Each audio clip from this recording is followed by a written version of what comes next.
Here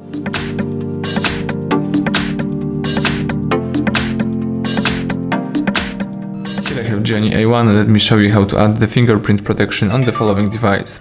So at the very beginning, let's open the settings. Here you need to scroll down and find and select security. From security, let's choose here the fingerprint and let's tap set password, because before you add the fingerprint you need to set up the password. It could be pattern, pin or mixed passwords.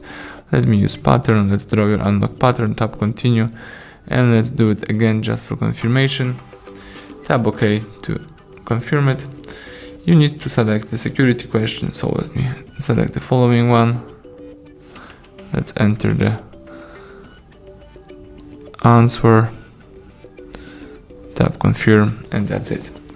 Here let me choose not now in my case, tap OK. And now you need to place your finger on your sensor. The sensor is located on your home button right here.